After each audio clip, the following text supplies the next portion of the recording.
Welcome back, ladies and gentlemen, to Housewives Book Club, where we continue to pursue Porsha. This is part 3. Thank you, Jen, for being here. My name is Molly Mulshine. Where did we leave off? Well, Porsha was unfortunately getting trafficked to Chicago to meet R. Kelly. She gets left in the studio. She realizes she didn't even tell anyone she was going to Chicago. This was the only part I didn't relate to because I would have taken out a full ad in the local paper and been like, R. Kelly wants me to come to Chicago and sing for him. I would have been telling everybody. So she didn't tell anyone. She texts her friend. I'm like, what did she say? I'm at R. Kelly's house?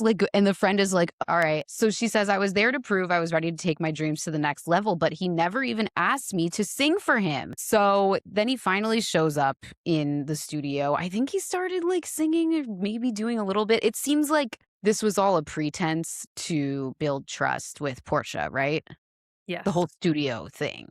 Who knows if he ever even recorded a single song in his home studio or if it was just a prop for ensnaring extremely young women. After a couple of hours of hanging out, Robert, she calls him Robert the whole time, stood up and said, I'll be back. And he left. His friend, the one who had led me into the studio hours ago, followed him. I was left in the studio with the engineer whose back was toward me. I sat there for about 45 minutes, keeping my eyes glued to the television, confused. Eventually, another random guy, whom I had never seen before, came into the studio and said, oh, Porsha, you can come with me. I can show you where you can put your stuff. The guy takes her to a bedroom and says, you can hang out here. She thinks it's the master bedroom. She will later find out there are infinite bedrooms with infinite extremely young women holed up in them. She sees a picture of his wife hanging on the wall. Hours go by. And then he appears in the room, says sorry, and immediately starts kissing her. And he tells her he needs a girlfriend who's mature and patient and keeps a low profile. Can you be that girl? Porsha goes, I'm super low key. She gets caught up in the fantasy. She says, what about your wife? And he says, I'm single and I'm lonely all the time. He's so disgusting. Obviously, is not a strong enough word. He goes, I want you to take your clothes off, just so he could size her up. She says, it wasn't the body I have now. I was skinny, no more than 145 pounds. My body looked very young. I had no breasts, no hips, but he didn't seem to mind. He said, how old are you? And she started to respond, and he cuts her off and says, stop, let's just say you're very young. So disgusting. So it just continues like this. She goes to his place a few more times. He's constantly leaving her in rooms for hours on end. Again, this is familiar territory for her, unfortunately, because her dad used to lock her in rooms as punishment. He locked her in a car one time so that he could sleep with his girlfriend so that his wife wouldn't know. This is really par for the course for Porsha, which I'm sure made her even, again, kind of blame herself or be like, this is because I'm familiar with this. She never says that, but just knowing how introspective she is and how much she seems to examine her own role, if any, in any of the stuff she goes through, I feel like she probably did think that. And it breaks my heart for her because it's not her fault. Totally. I was so upset thinking about her dad while reading the R. Kelly stuff. So at some point, Porsha, she's in this cycle of she's in a bedroom for hours, sometimes days, and doesn't leave. And then R. Kelly will appear and say, sorry, baby, blah, blah, blah. But at one point, Porsha gets brave. She decides to exit the room. She's in the hallway kind of looking around. She sees a girl. She says, hey, I'm Porsha. I'm over here in this room. One girl says, I'm down the hall. Porsha says, how many girls are here? One said, I don't even know. One girl that she runs into says, I've been here a month. One said, I've been here a week, another whispered. So it was crazy that Porsha's experience matched exactly, the R. Kelly articles and docs that I've read. It was just this grotesque, horror-stricken fun house of mirrors, you know what I mean? It wasn't fun at all, but it really seemed like a maze. It's surreal. Yeah. It's surreal in the worst possible way, because even if you found yourself in that situation, you'd be like, surely not. There is no way this is what's going on. What? This is crazy. He invites her to a family cookout one of the times, and his female family members are there, just acting like this is normal. His aunt is like, oh, fix a plate. You must be Porsha. How did they know her name?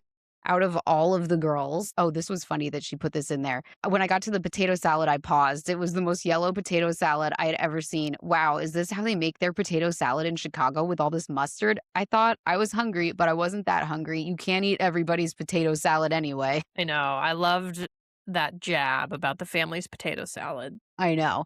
He says at one point in front of his family, Portia, I love you, man. You know I'm going to have a baby by you, right? Did y'all know that? Crazy. This Portia has only been locked in a room and seen this guy a handful of times. I'm speechless. I'm speechless. It's so evil and premeditated and systemic. It's so gross to have a system in place for Yes. getting young looking girls in your house and keeping them there locked up for extended periods and having so many enablers, people who are paid to make sure this is happening. It Yeah. was just it it was insane. So another time, I don't know if this was the same trip or the next trip, she's been in a room that is mirrors floor to ceiling for 24 hours. And she's like, this is insane. Like, I gotta go. She says, I called downstairs to the security desk to say I wanted to leave. I was done. Well, Portia, Robert says he wants you to be ready in an hour. He wants you to go to a party with him. He does? Yes, he does. Can you be ready in an hour? Wear minimal makeup. I'm sorry. The biggest red flag is when a man has preferences about a woman's makeup. Yeah. It's creepy. When a straight man looks at your face, he should not be able to discern the differences in levels of makeup. If he says, huh, you look different, that's as far as it should go. He shouldn't know if your lipstick is if he says, wow, I love that red lipstick on you. No, no, no, no, no, no. Run away. He is either not interested in women or a predator. Like that, if it's just, he should not be able to discern the makeup on your face. He should not be able to know the difference between minimal makeup and maximal makeup. He just should be like, oh, you look different. That's it. Agreed. So she goes to this weird party. He tells her it's a party because this is how evil they are. They know that the reason they got her there was to network with him so that she could have a career in music. So when she's about to leave, they know they can throw a party out there and probably get her to stay because she wants to see other people. She wants to meet other musicians. So the party turns out to be a bunch of other girls that he's sleeping with. This was something out of The Shining? I don't know why yeah. The Shining, because nothing like this happens in The Shining, but it really was horror movie territory. Yeah. Yep. So then she goes back into the mirror room because he leaves with two other girls and she's sad. And she hears what sounds like it sounds like somebody beating someone. And she says, my boredom lured me into a nap, but it didn't last long. I was woken by a guttural scream, a sound of true terror. From the inside of my mirrored hell, the sounds were muffled, but they were distinct enough that I could tell a girl was crying out. A man was screaming too, and it sounded like Robert, but I couldn't be sure. I heard a man's voice say loud and clear, what the F? You got me effed up. I soon heard loud footsteps shuffling around as if they were running, followed by a loud thump. Something or someone had fallen. Then it sounded like a woman was getting beaten, and every time a fist landed, she'd let out a pathetic yet energetic cry. It was terrifying. So, how did she get out of there? Do you remember? It seemed like there was very little resistance. She just kind of left and they said, yeah, you can go. I think she might have threatened to call the cops. Yeah, I found the passage where she talks about leaving. I picked up the phone immediately. This is after she heard the violence and dialed security. My nerve had returned. I didn't dare let them talk me out of leaving this time. Quote, if you don't change my flight right now and get me out of here, I'm calling the police now. So you were right. So that's all it took. Like, they know they're doing something completely illegal. Yeah. She called a friend who helped her look up an earlier flight. It seems like the security didn't do anything to get her an earlier flight, but they did arrange for a car to take her to the airport. And then after she left Chicago back in Atlanta, over the next 2 weeks, Robert called a few times. She would let them go to voicemail, but she couldn't take it anymore, him calling. And she said, please don't call me anymore. I'm done with you. Then she ends the chapter with, fast forward to years later, I sat down with investigators to tell them my story. That was really amazing that she talked about helping the investigators. She's so awesome for that. And I also found it really fascinating that she referred to his victims as separate from her. Yes, you're so right. Because, I mean, you could argue that he coerced her. I mean, I don't know if it meets the legal definition of kidnapping, but it's like the things that were done to her were not the things that are a relationship where both partners are freely consenting. But I just thought it was interesting that draws a line between what was done to her and what was done to these other men. Yeah. Do you think that is her subconsciously being able to cope with that this happened to her? Yeah, and also, I think she probably felt like she might feel like she went into it clear-eyed, and she did what she wanted to do until it became too much, and that was when she left. Like, she might not feel that she was victimized, you know? Yeah. Yeah. And it's up to her to make that decision. Yeah. The last two sentences of the chapter are at 40. I wish I could turn back the clock and talk to my younger self and see the value of who I was. I share the story now for every person reading this book so that you could find your power and purpose to walk away. Yeah. That's interesting what you said about Portia being pretty clear eyed throughout the R. Kelly experience because she did always know something's not right here. And when that sense did become too much, she got the hell out of there. Right, right, exactly. And again, like, it's no one's job to know that. It's no one's job to know when the behavior is progressing from low level predation to rape and assault. You know, like it's not any woman's job to say, okay, this is when I'm calling it. It's men's job not to do that. Yeah. Well, not the point of this chapter, but at the beginning when she's talking about meeting R. Kelly's Lenny John in Vegas, she describes that R. Kelly's career at that point was successful. He had just come out with Trapped in the Closet album. Molly, did you listen to that album, watch those music videos for R. Kelly's Trapped in the Closet? Yes, I was a bit surprised that she framed this as a high watermark of his career because I always thought it was kind of like a joke. And I always kind of wondered how in on it he was. And that's what is so weird because he is such a freak person. And the music videos were funny. And you kind of have to wonder if he was being intentionally funny or if he actually thought this was his Iliad and Odyssey. Do you know what I mean? Like, because a person who's so predatory and so horrible is, to me, a person who cannot be funny. Right, right. But then we do have many comedians who have committed similar crimes. So I don't know. Maybe that's just my own personal bias because I love comedy and I love funny people that I'm like, no one funny could do that. Like he couldn't have been a funny guy if he was doing that in my mind. But that's probably just my own biases. Yeah, I spend a lot of time lately, I don't know why, thinking about Jerry Seinfeld dating an 18-year-old. I know. The fact that that is not a blemish beyond repair sucks.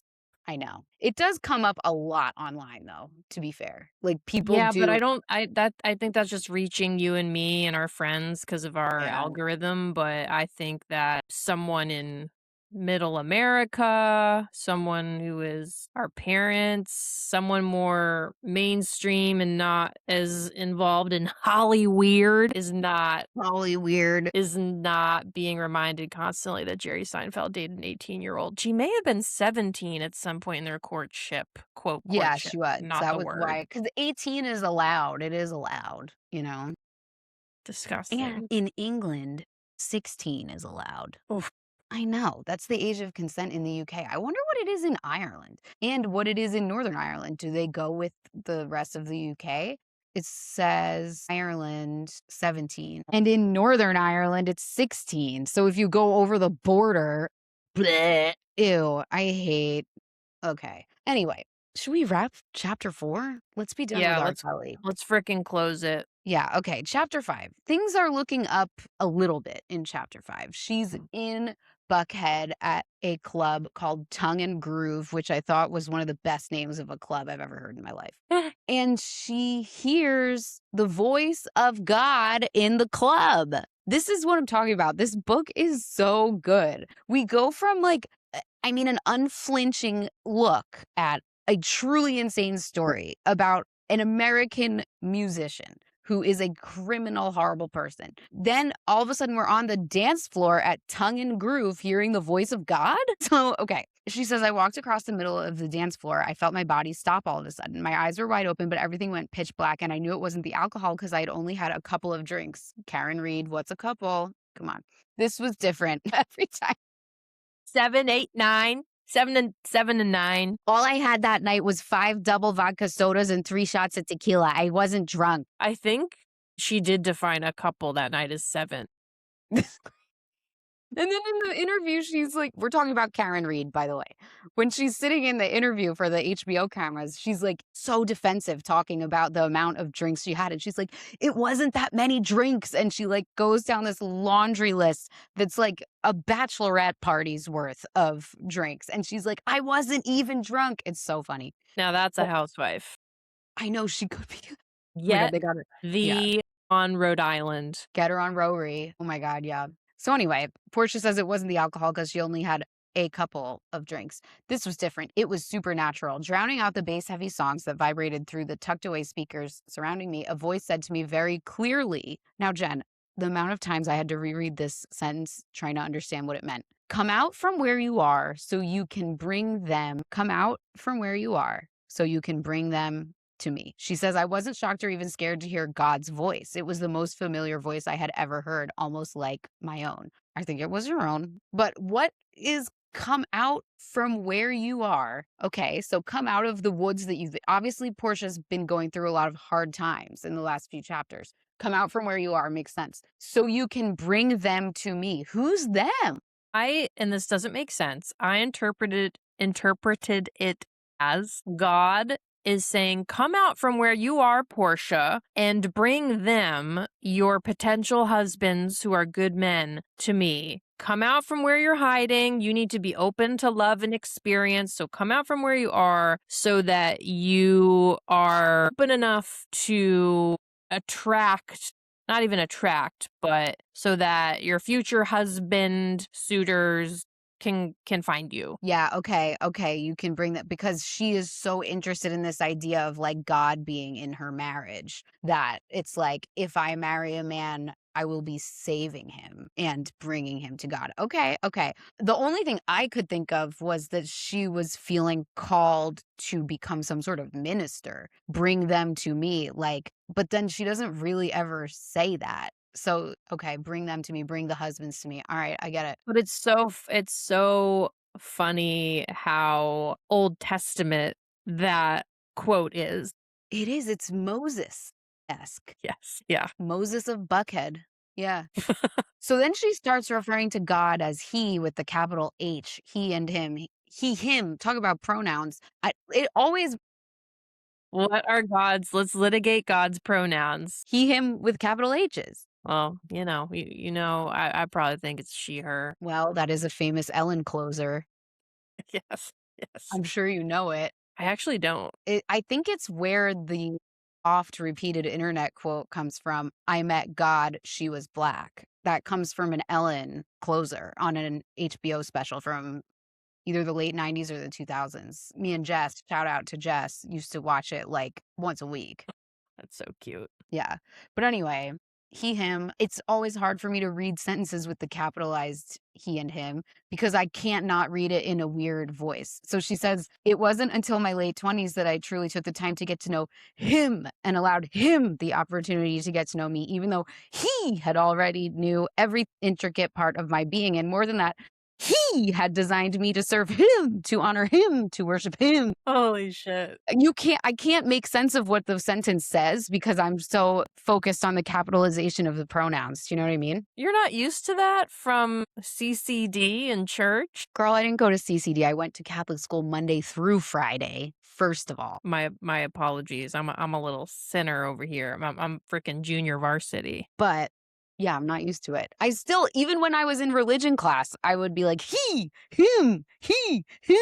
Like I just can't, it's just so Mm. incongruous. I don't know what it accomplishes. You know what I mean? Yeah, yeah. I don't think Jesus would have cared if we capitalized he and him. Yeah. No, he would want lowercase always, even at the beginning of a sentence. Yes, I agree. So anyway, then we get into her history in the church. She passed out in church once as a kid, and everyone thought the Holy Ghost had gotten her, which I loved. That was so dramatic. It's so good. It's so Housewives. And she turned her relationship with God into an actual relationship in her late 20s. She says it was more fulfilling than any job, any man, any drink, any drug, any shopping spree. And I was like, damn, I got to get me some of that because I need to stop with the shopping sprees. Maybe if I just talk to God a little bit more. You should. She says she didn't ever stop wearing nice makeup and cute clothes because God made her curvaceous. So she thinks she should show it off. And I'm like, you're damn right. I agree 100%. Jesus would Yep. have loved that. He would. He would be like, yeah. Yeah, that's the whole crux. Why would God make anyone a way that they were not supposed to be made? Exactly. This was an interesting passage because she said the word flesh several times, which always makes my skin crawl. Spiritually, the biggest struggle that I had was with my own flesh. It's probably the thing I've been battling my whole life. I would always ask God to cleanse me of my flesh. What does that mean? Does she mean sexual desire? She's using it as a metonym for libido. Give me a clean heart and make my spirit stronger. When you ask God for that, because he's faithful, it's going to happen. God was now making my spirit stronger than my flesh, a flesh that had at times encouraged me to make poor decisions, persuaded me to say yes when I really wanted to say no, and introduced me to demons that didn't deserve my presence. Now, we will blame anyone but men for men's actions. That's what you take. That's what I take away from this. It's not your flesh's fault. Right. So after she hears God's voice at Tongue and Groove, she's like, ew, there's people grinding here and taking shots. There's a D-cup bartender intentionally leaning over while making drinks. I was like, Porsha, just after your whole flesh monologue, you're going to get mad at the D-cup bartender? Come on, but whatever, we all do it. And then she has an epiphany, and the epiphany is that she wants to get married. Should we segue into Kordell? Yes. And she says she wants protection and a special someone to share her life's moments with. And she goes to church and this was funny. She says to the pastor that she's asking God for a husband, and he takes the mic and goes, church family, Porsha is asking God for a husband. And she's like, oh my God. I didn't think he was going to do that. That was so funny. And then a year after that, she met Kordell. And this is where, once again, I want to know more about why would God screw you over like that? Why is God sending you Kordell? Like, I thought we liked God. I thought God was cool and good. Like, right? This is why I don't go to church anymore. And I want it to make sense because I feel like I could get a lot out of it. But then I'm like, when people are like, I asked God for a husband and God sent Kordell, who then evicted me out of my house and didn't give me health insurance, I'm like, well, God sucks if that's what Yeah. happened. I think the argument is that God sets us up for success, and then we fleshly humans mess up his will. You know, he gives us the tools, but then we use them wrong. So yeah, I think people weaponize God's will so that when good things happen, it's because God did it. And when bad things happen, it's because, well, I didn't listen to God. Okay. And I like this interpretation because it can still be Cordell's fault in this way. It's like, okay, God was setting you up to have the perfect wife and to be the perfect godly family. And Kordell is the one who did not go along with the plan. No, Porsha at some point summarizes it that she messed it up, which I don't like. She does? Yeah, because that's the thing. That's why I think attributing all good things to God and all bad things to humans is not correct or healthy. Right. Because if God was, I'm not saying I don't believe in God. I'm saying this interpretation of God. If this interpretation of God was all powerful, why is there so much suffering and horrific stuff going on? That is what I cannot Yeah. comprehend? That's sort of the big question. That's the big question. Okay, and no one's got an answer yet? Not in this galaxy. I don't know, maybe some of the Age of Disclosure aliens in a different galaxy, they might have some answers about this. Aliens, if you are listening, please get into the comments. Please help us figure out this God thing, honey. We're all ears. I And thought this was antenna. and antennae, yes. This was very funny too. Melissa wasn't as sold on it as me, but the Age of Disclosure documentary, I think it's on Amazon. I don't know where you could stream it.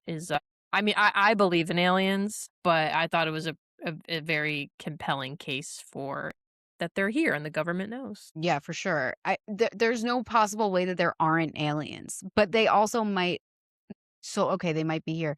That would explain the Seaside Heights boardwalk. Did you? You talked about that a little sort of in your Michelle Collins episode, talking about walking speed and first day on Earthers. Oh, yeah, First Day on Earthers. Yes. Oh my God. Yeah, those are the aliens. Also, Porsha posted this morning, Michelle Obama and Megan Thee Stallion talked about her on a podcast. I listened to the podcast. I skipped ahead 10 minutes and somehow missed that part, but it was very funny because Megan was kind of asking Michelle about the aliens, and Michelle just like wouldn't answer.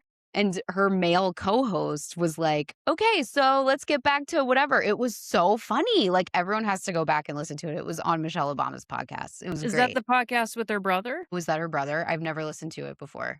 Let me get that. That Let would me make make sense because his name was Robinson and that's her maiden name, right? Yeah, Craig Robinson. Yeah, Craig Robinson. It was good. Anyway, I did think the framing of this sentence was funny. It made me laugh out loud. About a year after I asked God for a husband, I met Kordell Stewart.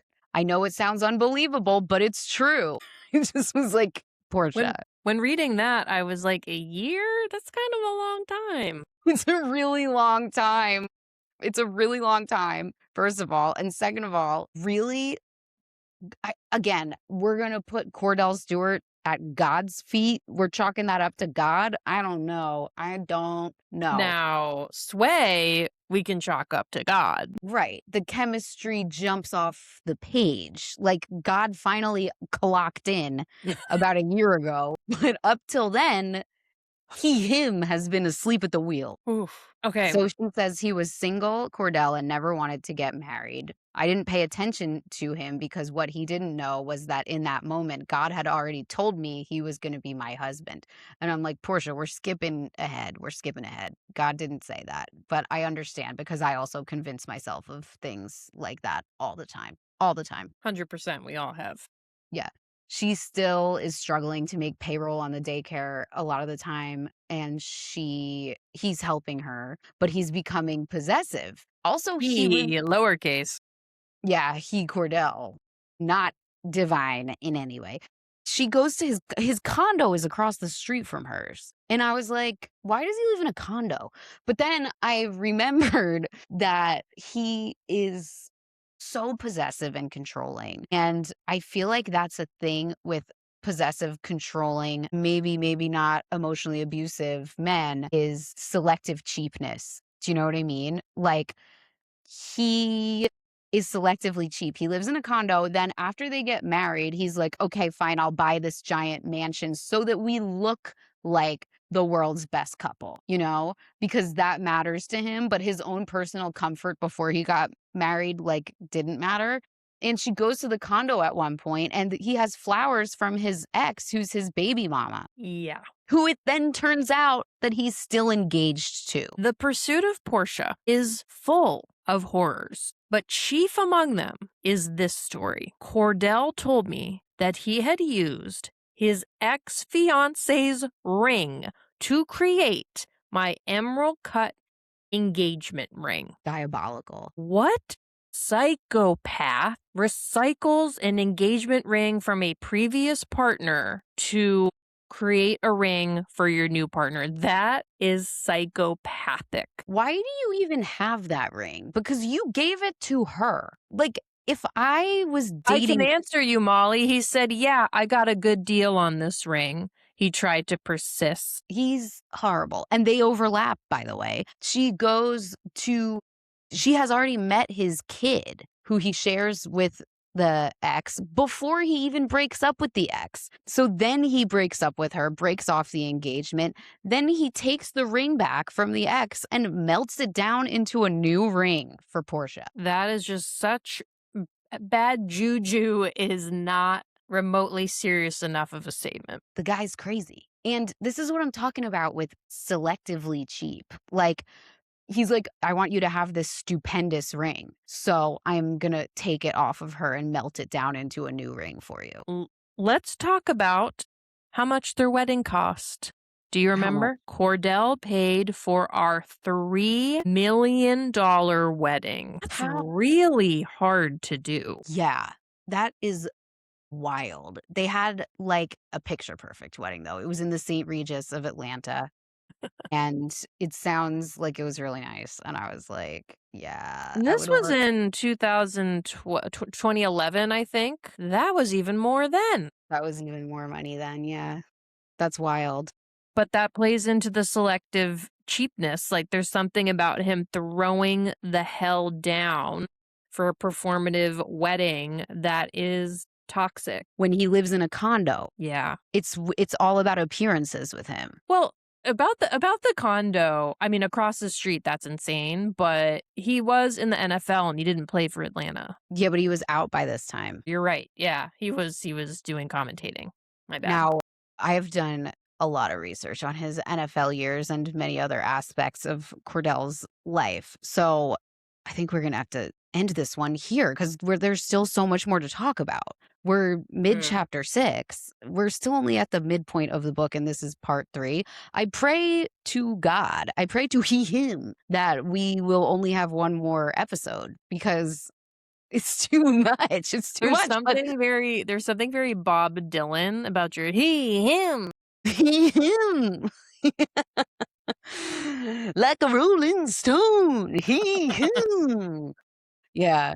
We're going to reconvene again next week for part 4. We're going to finish the book next week. Like, not that much more happens after this, right? We're going to do it. We can do it. We can do it. Yeah. We'll talk next week more about Kordell a bit, and then we get into housewives and Portia's social justice activism. You love to see it. Yeah. Yeah.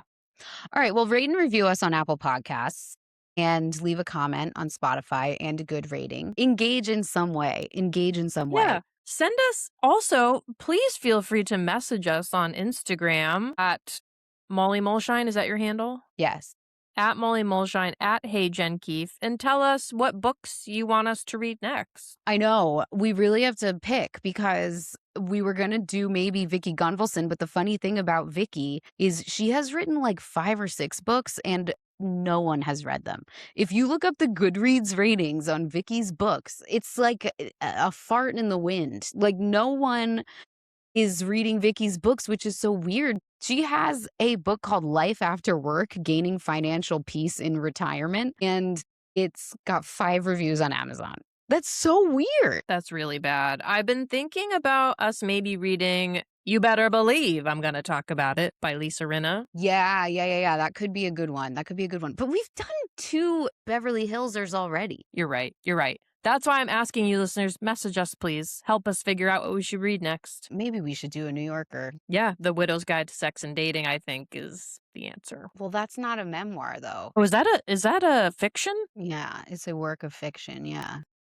Oh, really? Yeah. She was kind of trying to get that Sex in the City bag, you know? Dang. Okay. Well, thank you, And everyone. I mean, also, Sex in the City was a newspaper column, but it was somewhat fictionalized. Like she was Yeah. kind of trying to go down that route, I think, when she was doing that. But anyway, we could do Carol's memoir, What Remains. I think that's a good idea because Roni's about to come out. Yeah, okay, let's do that because she's coming back. All right, good talk. Glad we did that on mic. Yeah. Are you done recording yet? Really good radio. And no, I'm gonna hit stop now.